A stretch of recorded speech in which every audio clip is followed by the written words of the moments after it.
Hello friends, welcome to our YouTube channel U R academy. जैसा कि दोस्तों हमने पिछली क्लास में जो हमारा एक टॉपिक था, कौन सा टॉपिक था, वो था हमारा नोबल गैस वाला। वो हमने कंप्लीट कर दिया दोस्तों। और हमने जो नोबल गैस वाला जो टॉपिक कंप्लीट किया है दोस्तों, उसमें मैंने आपको सभी नोबल गैस के बारे में डिटेल से बताया है। और दोस्तों मैंने आपको बोला था कि आने वाली क्लास में मैं प्रॉपर्टीज बताने वाला हूँ। क्या बताने वाला हूँ? प्रॉपर्टीज किसकी? पीरियोडिक टेबल की।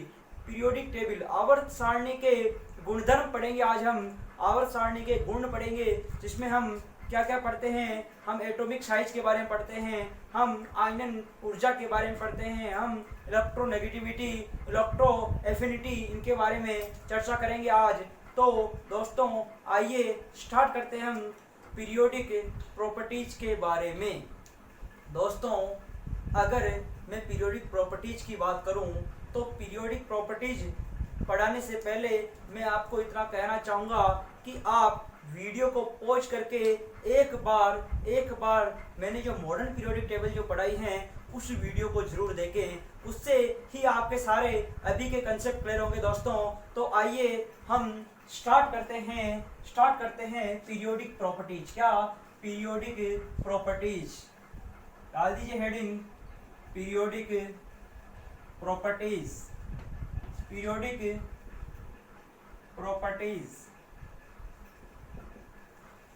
आवर्त गुण, आवर्त गुण या आवर्त गुणधर्म बात एक ही है। आवर्त गुण में हम पीरियोडिक प्रॉपर्टीज में हम पहला टॉपिक जो स्टार्ट करेंगे वो स्टार्ट करेंगे कौन सा? Atomic size. क्या? Atomic size. एटॉमिक साइज मतलब कि परमाणु का आकार। क्या? परमाणु आकार। पहला आपका टॉपिक आ गया परमाणु आकार, किसमें? पीरियोडिक प्रॉपर्टीज में। अब बात करें परमाणु के आकार की, एटॉमिक साइज की, तो हम पीरियोडिक टेबल में ध्यान रखना, मैंने आपको मॉडर्न पीरियोडिक टेबल अभी देखने के लिए इसलिए बोला क्योंकि उससे ही आपके सारे जो अभी के जो कंसेप्ट हैं वो जुड़े हुए हैं। कैसे? अगर मैं बात करूं एटॉमिक साइज की, परमाणु के आकार की, तो दोस्तों अगर हम पीरियोडिक टेबल में दोस्तों अगर हम पीरियोडिक टेबल में टॉप से बॉटम की तरफ चलते हैं, किसकी तरफ? टॉप से बॉटम की तरफ चलते हैं। किसकी तरफ? टॉप से बॉटम की तरफ चलते हैं। तो जो परमाणु है उसका जो आकार है, एटॉमिक साइज जो है वो बढ़ता है। मतलब कि क्या होगा? बढ़ेगा। कहां से कहां चलेंगे? टॉप से बॉटम की तरफ, यानी कि ऊपर से नीचे अगर हम आवर्त सारणी में चलते हैं तो परमाणु का आकार इंक्रीज होगा, मतलब कि बढ़ेगा। अगर हम आवर्त सारणी में लेफ्ट से राइट चलते हैं, कहां से कहां?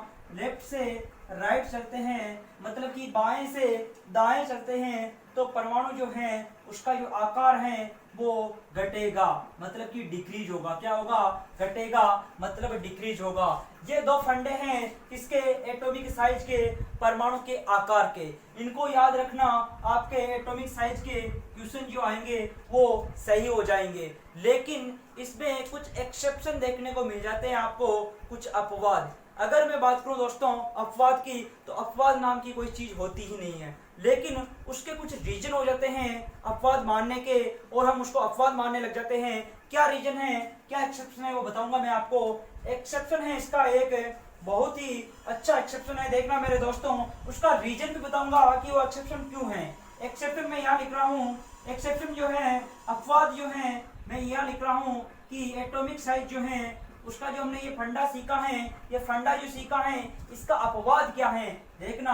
अपवाद ये है कि हमने देखा कि आवर्त सारणी में लेफ्ट से राइट अगर हम चलते हैं, लेफ्ट से राइट चलते हैं, तो परमाणु का आकार क्या होता है? घटता है। लेकिन जो ग्रुप 18 है, कौन सा ग्रुप है? ग्रुप 18 जो है उसके जो एलिमेंट है उनका जो आकार है, उनका आकार जो है ग्रुप 17 के जो एलिमेंट है, कौन से ग्रुप 17 के जो एलिमेंट हैं उनके परमाणु के आकार से ज्यादा होता है किसका, ग्रुप 18 का। हमारे इस फंडे के अकॉर्डिंग ग्रुप 17 का जो परमाणु आकार है वो ज्यादा होना चाहिए, क्योंकि हम लेफ्ट से राइट चलते हैं तो घटता है, इसका कम होना चाहिए। लेकिन होता क्या है, ग्रुप 18 का जो एटॉमिक साइज है ग्रुप 17 से ज्यादा होता है। उसका कारण ये है, हमने पिछले वीडियो में पढ़ा था कि ग्रुप जो 18 हैं उनके जो एलिमेंट है नोबल गैस, क्या है, नोबल गैस हैं। इनकी त्रिज्या कौन सी होती है, इनकी त्रिज्या होती है वॉन डेर वाल्स त्रिज्या, और यही कारण है, वॉन डेर वाल्स त्रिज्या ही ये रीजन है। इसी के कारण आपके ग्रुप 18 के जो एलिमेंट हैं उनके जो परमाणु आकार है वो क्या होता है, ग्रुप 17 के एलिमेंट से ज्यादा होता है, ठीक है। और ग्रुप जो 17 हैं उनके एलिमेंट की त्रिज्या कौन सी है, इनकी है सहसंयोजक त्रिज्या। कौन सी है, सहसंयोजक त्रिज्या है, ठीक है दोस्तों। ये वो आपका एक्सेप्शन का रीजन क्या है, वॉन डेर वाल्स त्रिज्या ही आपके एक्सेप्शन का रीजन है। दोस्तों मैंने आपको इसमें जो अपवाद था वो भी बता दिया है। अगर मैं इसके एग्जाम्पल की बात करूं, एटॉमिक साइज के एग्जाम्पल की बात करूं तो देखना, जैसे हम हाइड्रोजन, फिर उसके बाद लिथियम, जैसे हाइड्रोजन से लिथियम से कहाँ चल रहे हैं, सोडियम, ऊपर से नीचे चल रहे हैं तो क्या होगा, हमने देखा टॉप से बॉटम चलते हैं तो परमाणु का जो साइज है वो क्या होगा, वो बढ़ेगा, ठीक है दोस्तों। अगर ये इसका एग्जांपल हो गया, अगले का लेफ्ट से राइट की बात करें तो उसका एग्जांपल आउट स्टैंडिंग, हम बाएं से दाएं चलेंगे तो ऑब्वियसली बात है घटेगा ही सही। 2-4 पॉइंट हैं जिनसे क्वेश्चन कहीं बार आ जाता है दोस्तों, स्टार बना के लिखेगा उन पॉइंटों को। अगर मैं बात करूं एटॉमिक साइज की, पूछ ले आपसे कि स्मॉलेस्ट किसकी होती है, सबसे कम किसकी होती है, स्मॉलेस्ट नहीं सबसे कम किसकी होती है, तो हाइड्रोजन जो है उसकी एटॉमिक साइज जो है सबसे स्मॉलेस्ट होता है दोस्तों। किसका होता है, हाइड्रोजन का होता है सबसे स्मॉलेस्ट। अगर आपसे लार्जेस्ट एलिमेंट पूछ ले, सबसे बड़ा पूछ ले, लार्जेस्ट एलिमेंट पूछ ले, तो वो क्या हो जाएगा, वो हो जाएगा फ्रांशियम। क्या हो जाएगा दोस्तों, फ्रांशियम आपका लार्जेस्ट एलिमेंट हो जाएगा पीरियोडिक टेबल में। स्मॉलेस्ट पूछे तो हाइड्रोजन हो गया, लार्जेस्ट एलिमेंट पूछे दोस्तों तो वो हो गया फ्रांशियम। क्या हो गया, फ्रांशियम। सबसे छोटी साइज की गैस पूछे, अगर आपसे पूछे सबसे छोटी साइज की गैस, पूछे छोटी साइज की गैस अगर आपसे पूछता है तो क्या होगा, वो भी हाइड्रोजन ही होगा। क्या होगा, हाइड्रोजन ही होगा, सबसे छोटे साइज की गैस भी। अगर आपसे सबसे छोटी मेटल पूछ लेता है, सबसे छोटी मेटल पूछता है, क्या पूछता है, सबसे छोटी मेटल पूछता है, तो सबसे छोटी मेटल कौन सी हो जाएगी दोस्तों, वो हो जाएगी लिथियम। क्या हो जाएगी, लिथियम हो जाएगी। ये जो पॉइंट मैं आपको बताने जा रहा हूँ ये बहुत इंपॉर्टेंट है, कहीं बार इनसे सीधा क्वेश्चन बन जाता है दोस्तों, इनको ध्यान से देखना। 1-2 पॉइंट और बताऊंगा। सबसे छोटी मेटल कौन सी हो गई, सबसे छोटी मेटल यानी धातु, क्या धातु कौन सी हो गई दोस्तों, लिथियम हो चुकी है आपकी सबसे छोटी मेटल। अगर आपसे पूछ रहे सबसे छोटी नॉन मेटल कौन सी है, सबसे छोटी नॉन मेटल यानी स्मॉलेस्ट नॉन मेटल कौन सी है, सबसे छोटी नॉन मेटल मतलब कि अधातु, नॉन मेटल मतलब कि अधातु कौन सी है, तो आप बताओगे सबसे छोटी जो धातु है हाइड्रोजन है, क्योंकि हाइड्रोजन क्या है, एक नॉन मेटल है और सबसे छोटा है सही। तो सबसे छोटी नॉन मेटल पूछे तो हाइड्रोजन बताओगे। ये कुछ 2-4 पॉइंट थे जो बहुत इंपॉर्टेंट हैं। अब हम अगले टॉपिक पे चलते हैं दोस्तों। एटॉमिक साइज जो है उसमें हम इतना ही पढ़ेंगे क्योंकि ज्यादा डीपली आपके नहीं पूछा जाता है, ऊपर से यही क्वेश्चन पूछे जाते हैं दोस्तों। अब हम चलते हैं अगले टॉपिक पर, पीरियोडिक प्रॉपर्टी के अगले पॉइंट पर चलते हैं। अगला आपका जो पॉइंट है सेकंड नंबर का, वो है आयनाइजेशन एनर्जी। कौन सा है सेकंड नंबर का पॉइंट,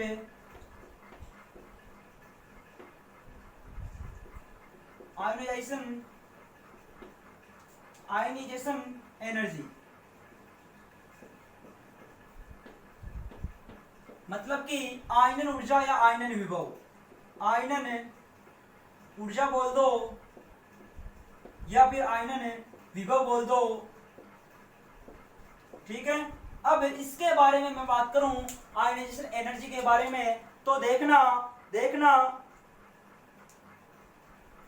जो आपके परमाणु का सबसे बाह्यतम कक्ष होता है, आपके परमाणु का सबसे बाह्यतम कक्ष होता है, अगर उस कक्ष से, परमाणु के सबसे बाह्यतम कक्ष से अगर एक इलेक्ट्रॉन को रिमूव किया जाए, एक इलेक्ट्रॉन को रिमूव किया जाए, तो उस इलेक्ट्रॉन को रिमूव करने के लिए जो एनर्जी दी जाती है वो एनर्जी आपकी आयनन ऊर्जा, आयनाइजेशन एनर्जी कहलाती है। दोस्तों क्या बोला मैंने, परमाणु के सबसे बाह्यतम कक्ष से इलेक्ट्रॉन को रिमूव करने के लिए दी गई एनर्जी जो है वो कहलाती है आयनाइजेशन एनर्जी। क्या कहलाती है? आयनाइजेशन एनर्जी कहलाती है। तो लिखेंगे हम बाह्यतम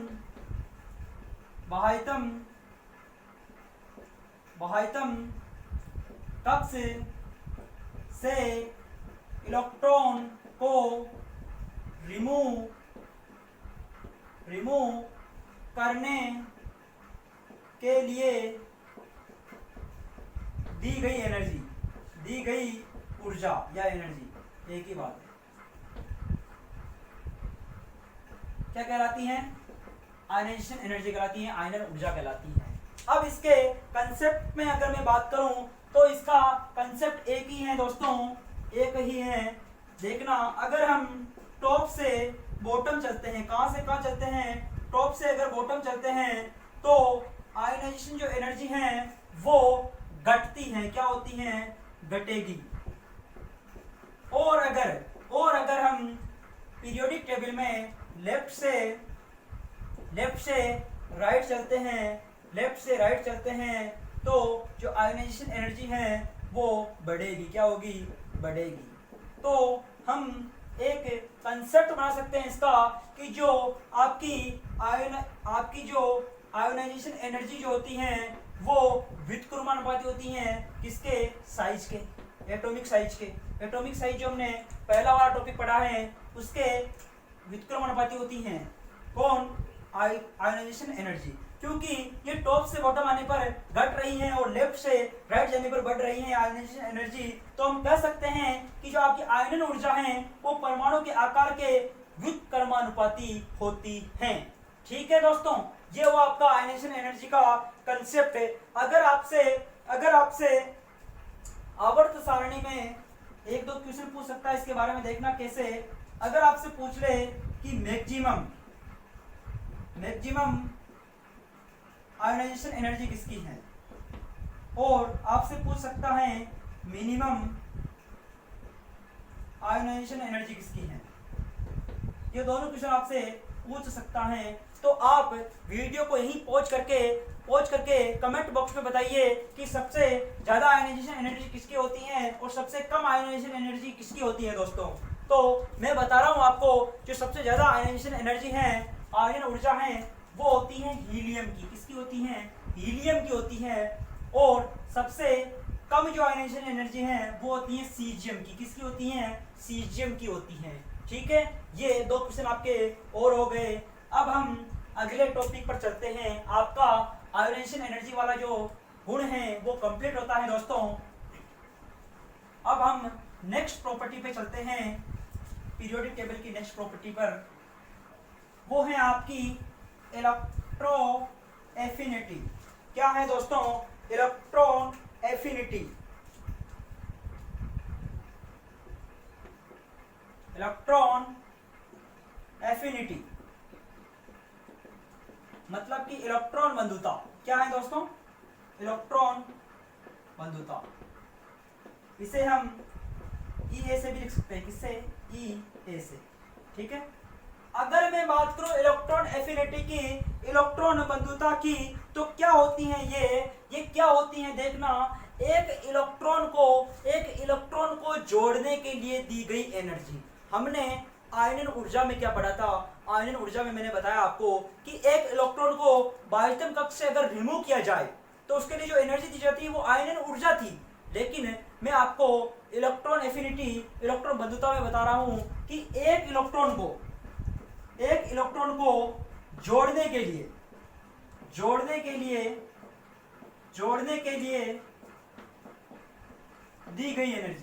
दी गई एनर्जी क्या कहलाती हैं? इलेक्ट्रॉन एफिनिटी, इलेक्ट्रॉन बंधुता कहलाती हैं जोड़ने के लिए। ठीक है दोस्तों, ये हुई आपकी इलेक्ट्रॉन एफिनिटी की परिभाषा। अगर मैं इसके कंसेप्ट में चलूं, इसके फंडे पर चलूं, क्या है इसका फंडा, तो इसका फंडा जो है सेम आयनन ऊर्जा के जैसा ही है। जैसे अगर हम टॉप से बॉटम की तरफ चलते हैं, किससे? टॉप से बॉटम की तरफ चलते हैं, तो आपकी जो इलेक्ट्रॉन बंधुता है वो क्या होती है दोस्तों? वो होती है डिक्रीज। क्या होती है? डिक्रीज होती है, मतलब कि घटेगी। क्या होगी? घटेगी। और अगर हम लेफ्ट से राइट चलते हैं, तो ये होगी आपकी इंक्रीज। क्या होगी? इंक्रीज होगी, मतलब कि बढ़ेगी। सेम आयनन ऊर्जा के समान ही इसके दोनों कंसेप्ट हैं दोस्तों। ठीक है, अगर इसमें भी मैं आपको बात करूं, अगर मैं आपके बात करूं कि मैक्सिमम इलेक्ट्रॉन एफिनिटी किसकी होती है? Maximum electron affinity. और वही बात करूं मिनिमम इलेक्ट्रॉन एफिनिटी किसकी होती है? तो देखिए, अगर आपसे मैक्सिमम इलेक्ट्रॉन बंधुता पूछे तो वो होती है क्लोरीन की। किसकी होती है? क्लोरीन की होती हैं। अगर आपसे मिनिमम इलेक्ट्रॉन बंधुता पूछे तो वो होती हैं सीजियम की। किसकी होती हैं? सीजियम की होती हैं। ये दोनों क्वेश्चन यहाँ के भी आपके कंप्लीट हुए। अब हमने 3 प्रॉपर्टीज पढ़ ली हैं। अब हम अगली प्रॉपर्टी पे चलते हैं, आवर्त सारणी की। वो कौन सी है देखना। 4th नंबर की जो प्रॉपर्टी है वो है आपकी इलेक्ट्रोनेगेटिविटी। क्या है? इलेक्ट्रोनेगेटिविटी। विद्युत ऋणता कौन सी है? विद्युत ऋणता है। तो 4th प्रकार की है आपके इलेक्ट्रोनेगेटिविटी। कौन सी है दोस्तों?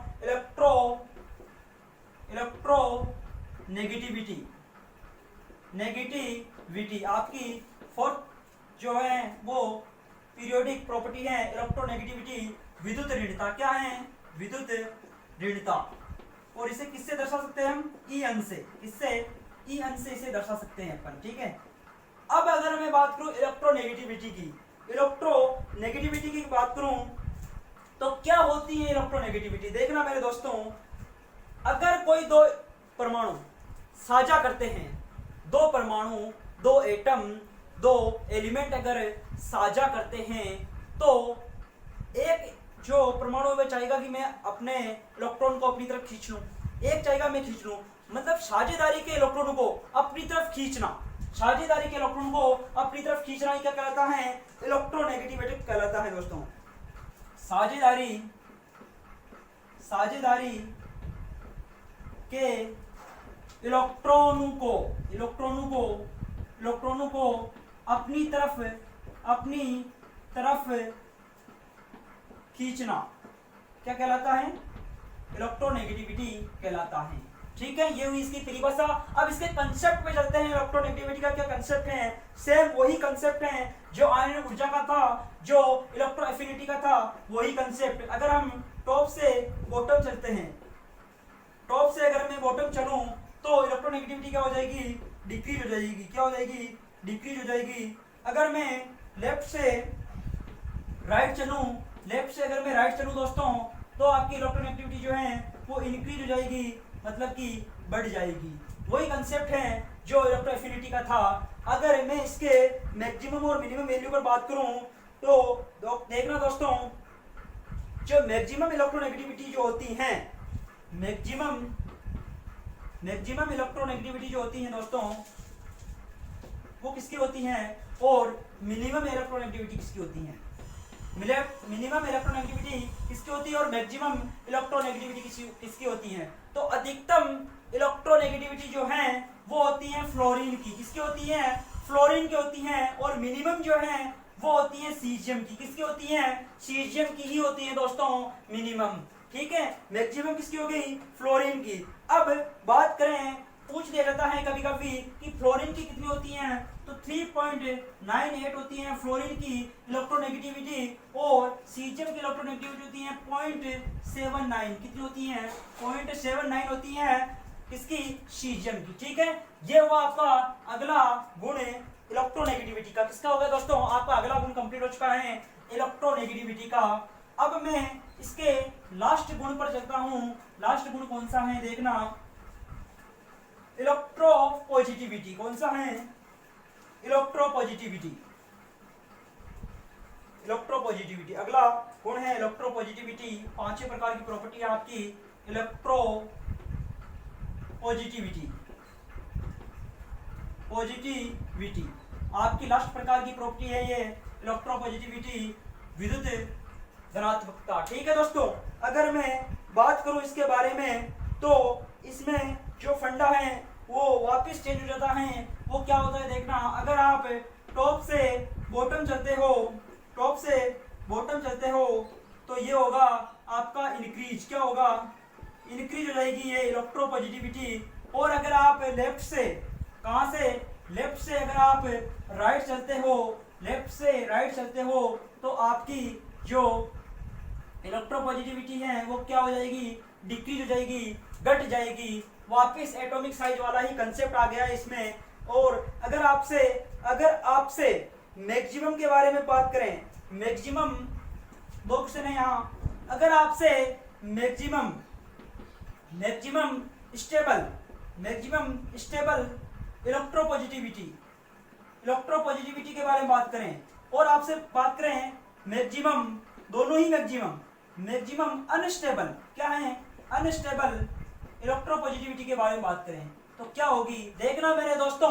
अगर आपसे पूछे अधिकतम स्टेबल यानी स्थायी इलेक्ट्रोपॉजिटिविटी तो वो होती है सीजियम। और अगर आपसे पूछे मैक्सिमम अनस्टेबल इलेक्ट्रोपॉजिटिविटी तो वो हो जाएगा आपके फ्रांशियम। क्या हो जाएगा? फ्रांशियम हो जाएगा। ध्यान रखना स्टेबल कौन है, अनस्टेबल कौन है, यहाँ बहुत ही अंतर है दोनों में। ठीक है, ये हुई आपके periodic properties complete. Periodic properties जो हैं मैंने आपको कंप्लीट करा दी हैं। यही क्वेश्चन बनते हैं इन प्रॉपर्टी के बारे में। और मैंने जो आपको प्रॉपर्टी कराई हैं दोस्तों उनको ध्यान से पढ़ना। बहुत क्वेश्चन है उनमें जो आपके हर कॉम्पिटिटिव एग्जाम में आए हुए हैं दोस्तों। ठीक है, अब मैं कुछ आपको की पॉइंट लिखाऊंगा आज के सेशन के, वो बहुत इंपॉर्टेंट होंगे और प्रत्येक की पॉइंट से वही होगा जो आपके प्रीवियस ईयर एग्जाम में क्वेश्चन आए हुए हैं दोस्तों। तो आप की पॉइंट लगा के स्टार बना के लिखते जाएंगे दोस्तों। की पॉइंट बता रहा हूँ मैं आज के की पॉइंट के बारे में। कुछ की पॉइंट्स हैं इस पीरियोडिक प्रॉपर्टीज के, वो देखना क्या क्या है दोस्तों। पहला जो आपका की पॉइंट है वो ये है कि रेयर अर्थ मेटल्स, क्या रेयर अर्थ मेटल कौन कौन सी हैं? रेयर अर्थ मेटल्स की बात करूं तो वो हैं ग्रुप 3 के तत्व। क्या है दोस्तों? ग्रुप 3 के तत्व हैं। ग्रुप 3 कौन सा ग्रुप है? ग्रुप 3 के तत्व। और ग्रुप 3 कौन से ब्लॉक में आता है? ग्रुप 3 जो है दोस्तों वो आता है आपका डी ब्लॉक में। कौन से ब्लॉक में? डी ब्लॉक में आता है। अगर मैं बात करूं ग्रुप 3 के कौन से तत्व हैं जो रियर अर्थ मेटल्स कहलाते हैं तो 17 एलिमेंट्स हैं। कितने एलिमेंट्स हैं? 17 एलिमेंट्स हैं। और कौन से देखना ये 17? एक तो आपका स्कैंडियम है, एक आपका यट्रियम है, एक आपका लेंथेनम है, 3 तो ये हो गए दोस्तों। प्लस आपकी लेंथेनॉइड्स सीरीज है, लेंथेनॉइड्स सीरीज। और लेंथेनॉइड सीरीज में कितने तत्व हैं? 14 तत्व हैं। तो 14 तत्व तो ये हो चुके आपके, और 3 तत्व ये रहे। कितने हो गए? 17 एलिमेंट्स हो गए जो कि आपके रियर अर्थ मेटल्स होते हैं। पहला की पॉइंट है आपका, इससे क्वेश्चन आया हुआ है, इसको अच्छे से पढ़ना दोस्तों। अब अगले की पॉइंट पे मैं चलता हूं आपके। अगला की पॉइंट जो है आपका वो क्या है देखना। आज हमारा जो पीरियोडिक टेबल है वो वाला चैप्टर बिल्कुल फिनिश हो जाएगा। Most abundant elements in earth। क्या लिखा मैंने? Most abundant elements in earth। Hindi में लिखना दोस्तों धरती पर सर्वाधिक, धरती पर, या इन नहीं ऑन करना दोस्तों, ऑन अर्थ, ऑन अर्थ, धरती पर सर्वाधिक मात्रा में पाए जाने वाला तत्व, सर्वाधिक मात्रा में पाया जाने वाला तत्व कौन सा है, देख बताना आप। धरती पर सर्वाधिक मात्रा में पाए जाने वाला तत्व बताइए आप कमेंट बॉक्स में कौन सा है दोस्तों। अगला क्वेश्चन जो है वो ये है कि most abundant element in earth क्या है, in earth crust, most abundant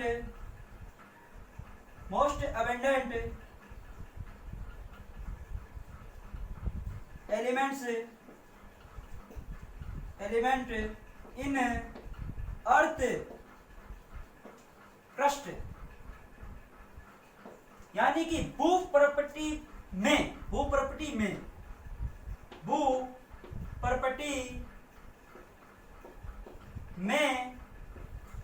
सर्वाधिक मात्रा में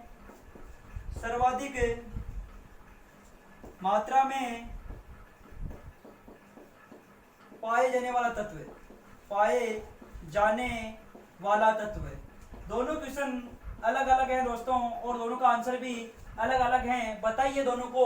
तो मैं पहला क्वेश्चन बता रहा हूं आपको कि धरती पर सर्वाधिक मात्रा में पाए जाने वाला तत्व या एलिमेंट कौन सा है। मैंने पूछा है धरती पर, धरती के ऊपर, ऑन अर्थ लिखा है, क्या लिखा है, ऑन अर्थ, तो वो हो जाएगा आपका ऑक्सीजन। कौन सा है दोस्तों, ऑक्सीजन है जो धरती पर सर्वाधिक मात्रा में पाया जाता है। वो क्या है, एलिमेंट है, तत्व है, एलिमेंट तत्व। ठीक है दोस्तों। अगर आपसे अगला क्वेश्चन पूछ ले कि most abundant element in earth crust, भूप्रपट्टी में, कहाँ में, इन लिखा है मैंने यहाँ, भूप्रपट्टी में सर्वाधिक मात्रा में पाए जाने वाला तत्व पूछ ले आपसे तो वो होगा एल्यूमिनियम। क्या होगा दोस्तों, एल्यूमिनियम होगा। दोनों क्वेश्चन अलग अलग है दोस्तों, बस ओनली शब्दों का ही खेल है। अगले की पॉइंट्स की ओर मैं चलूं, अगर आपसे पूछ ले 2 पॉइंट और बताऊंगा, देखना दोस्तों। लाइटेस्ट मेटल, अगर आपसे पूछ ले लाइटेस्ट मेटल, क्या पूछ ले, लाइटेस्ट मेटल मतलब कि सबसे हल्की धातु, क्या पूछ ले, सबसे हल्की धातु अगर आपसे पूछे तो बताइए क्या होगी। और अगर आपसे पूछ ले हेवीएस्ट मेटल, क्या पूछ ले दोस्तों, हेवीएस्ट मेटल पूछ ले, क्या पूछ ले, हेवीएस्ट मेटल पूछ ले, मतलब कि आपसे पूछ ले सबसे भारी धातु पूछ ले, क्या पूछ ले, सबसे भारी धातु, तो क्या होगी। दोनों के आंसर बताइए दोस्तों कमेंट बॉक्स में। सबसे भारी धातु और सबसे हल्की धातु कौन सी होगी दोस्तों। सबसे हल्की धातु की बात करूं तो हो जाएगी दोस्तों आपकी लिथियम। क्या हो जाएगी सबसे हल्की धातु, लिथियम। और अगर मैं बात करूं सबसे भारी धातु की तो वो हो जाएगी आपकी ओस्मियम। क्या हो जाएगी दोस्तों, ओस्मियम, OS, ओस्मियम हो जाएगी सबसे भारी धातु और सबसे हल्की धातु जो है वो लिथियम हो जाएगी दोस्तों। ये जो मैं की पॉइंट आपको बता रहा हूँ दोस्तों, ये बहुत इंपॉर्टेंट है। इनसे वही है पॉइंट जो दोस्तों प्रीवियस ईयर एग्जाम्स में आए हुए हैं, वही पॉइंट में निकाल के लाया हूँ आपके लिए। इनको प्रत्येक को आपको ऐसा का ऐसा पढ़ना है दोस्तों, बहुत इंपॉर्टेंट की पॉइंट है। आगे मैं चलता हूँ दोस्तों अगले की पॉइंट पर। अगला जो आपका की पॉइंट है वो देखना दोस्तों क्या है। अगर आपसे पूछ ले कि हार्डेस्ट मेटल कौन सी है, आपसे पूछ ले मेटल, क्या पूछ ले आपसे, हार्डेस्ट मेटल पूछ ले, मतलब कि आपसे पूछ ले सबसे कठोर धातु, क्या पूछ ले, कठोर धातु, सबसे कठोर धातु कौन सी है दोस्तों। अगर आपसे पूछ ले सबसे कठोर धातु तो आप बताइए कौन सी है सबसे कठोर धातु दोस्तों। अगर आपसे पूछ ले हार्डेस्ट एलिमेंट, क्या पूछ ले, हार्डेस्ट एलिमेंट्स, हार्डेस्ट एलिमेंट्स के बारे में पूछ ले कौन सा है आपका हार्डेस्ट एलिमेंट, तो दोस्तों बताइए आप इसके बारे में, हार्डेस्ट एलिमेंट कौन सा है। और आपसे पूछ ले हेवीएस्ट गैस कौन सी है, क्या पूछ ले, हेवीएस्ट गैस, भारी गैस कौन सी है, सबसे भारी गैस, सबसे भारी गैस कौन सी है। ठीक है दोस्तों, ये क्वेश्चन है आपके सामने 3 की पॉइंट के रूप में, तीनों के आंसर बताइए आप। हार्डेस्ट अगर आपसे मेटल पूछ ले दोस्तों, हार्डेस्ट मेटल पूछ ले अगर आपसे दोस्तों, अगर आपसे हार्डेस्ट मेटल पूछे दोस्तों तो वो होगी सबसे कठोर जो धातु है वो हो जाएगी आपकी प्लेटिनम। क्या हो जाएगी? प्लेटिनम जो है वो हार्डेस्ट मेटल है। अगर पूछ ले आपसे हार्डेस्ट एलिमेंट के बारे में तो वो है डायमंड। क्या है? डायमंड जो है वो है आपका हार्डेस्ट मेटल। क्या है? डायमंड आपका हार्डेस्ट एलिमेंट है। क्या है दोस्तों? डायमंड जो है आपका हार्डेस्ट एलिमेंट है। अगर आपसे हेवीएस्ट गैस के बारे में पूछ ले, हेवीएस्ट दोस्तों अगर आपसे गैस के बारे में पूछता है तो वो हो जाएगी आर्गन रेडोन। क्या हो जाएगी? आर्गन रेडोन हो जाएगी हेवीएस्ट गैस। ठीक है दोस्तों, ये भी आपके तीनों के तीनों प्रीवियस ईयर एग्जाम्स में आए हुए क्वेश्चन हैं जो मैंने आपको की पॉइंट की फॉर्म में लिखाए हैं। अब अगले पॉइंट पे हम चलते हैं, अगले पॉइंट की ओर मैं चलता हूं दोस्तों। अगला पॉइंट जो है वो है heaviest natural element. Heaviest natural element कौन सा है? हेवीएस्ट नेचुरल एलिमेंट कौन सा है आपका? हेवीएस्ट नेचुरल एलिमेंट मतलब कि सबसे भारी प्राकृतिक तत्व। सबसे भारी प्राकृतिक तत्व की बात करें तो कौन सा है? सबसे भारी प्राकृतिक तत्व बताइएगा, सबसे भारी प्राकृतिक तत्व कौन सा है दोस्तों? तो आपका जो सबसे भारी प्राकृतिक तत्व है वो है यूरेनियम। कौन सा है दोस्तों? यूरेनियम है। कौन सा है? यूरेनियम जो है आपका सबसे भारी प्राकृतिक तत्व नेचुरल एलिमेंट है दोस्तों। कैसा एलिमेंट है? नेचुरल एलिमेंट है दोस्तों। अगर आपसे पूछ ले तो हाईएस्ट मेल्टिंग पॉइंट मेटल, सबसे ज्यादा गलनांक बिंदु वाली धातु कौन सी है? कौन सी होगी दोस्तों? आपसे पूछ ले हाईएस्ट मेल्टिंग पॉइंट मेटल, सबसे अधिक